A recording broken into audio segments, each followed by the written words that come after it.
So, good morning. Something that's been on my mind for a minute, and I can wait and wait, but there's really like no perfect time to do these sort of things. At any rate, I want to give you a little thought about some numbers, okay? I like to call it fertilizer by numbers. So if we take the average product that's supposed to be used, right, your name brand weed and feed, it's typically about 40 pounds per bag per customer, and then they get you on some schedule to use it like at least 4 times a year, right? Some people maybe do it once. Other people that I've met are like, hey man, I fertilize my lawn every month.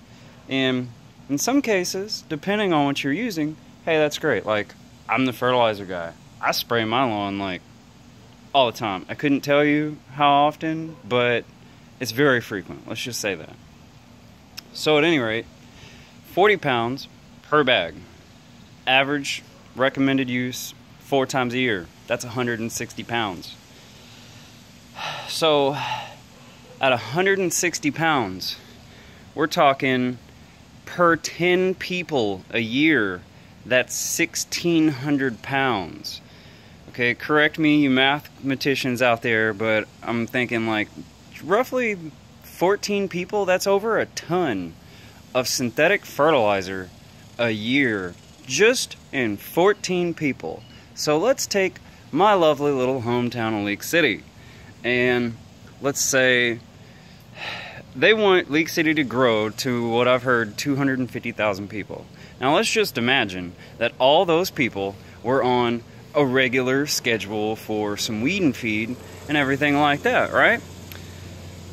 That would be 40 million pounds of synthetic fertilizer a year. Not in a lifetime, not in 20 years, not in 10 years, that's 1 year. You tracking? 40 million pounds. And guess what? Look it up, look at the package. Your weed and feed product is not a fertilizer. It's an herbicide with a fertilizer carrier. Okay, number one. Number two, it's full of salt. So we're putting 40 million pounds of salt down every year. And I say that's actually lowballing it. I haven't come up with the figures of what it's potentially used nationwide, but it's a lot.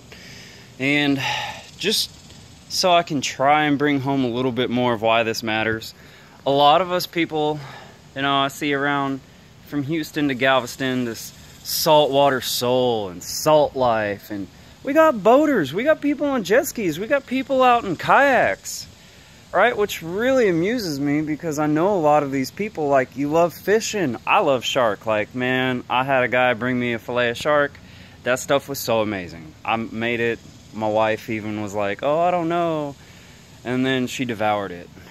I guess, someone knew how to do it good. I got a good piece, cooked it good, it all worked out. But the point is, okay, we have a lot of people playing in the water around here. And guess what?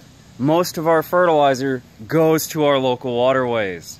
Like, yes, I get it. We live in an area that's connected to the Gulf Coast and the Gulf of Mexico, which is always going to be a little bit muddy.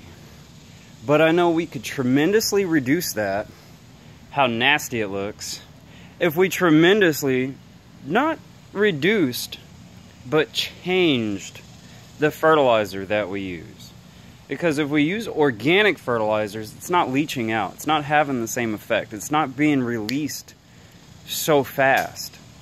Okay, and if you want a little bit of the grounds of where I'm getting this, look up the term eutrophication. Look it up. Okay, it means the overabundance of nutrients in a body of water that causes algae blooms that suck out all the oxygen and create dead zones.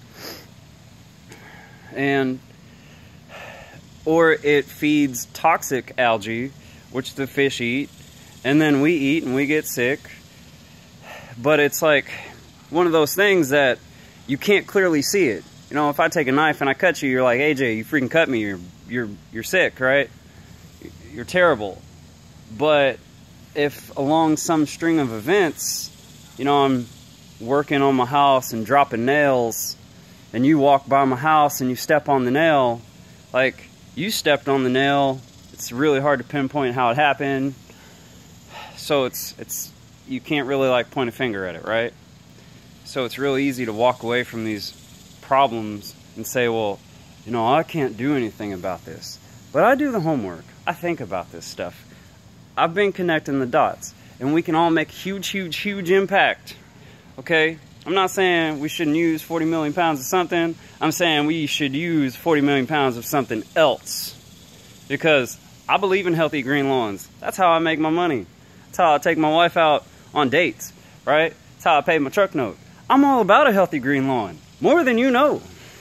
But I want to do it in a way that supports soil biology, that supports a healthy environment. Because guess what? We all share the air and the water, whether we like it or not. I don't care about your political views. I don't care what your background is. You and I breathe and share the same air. And all of our tap water comes from the same source. All of the water that we fish in is all connected.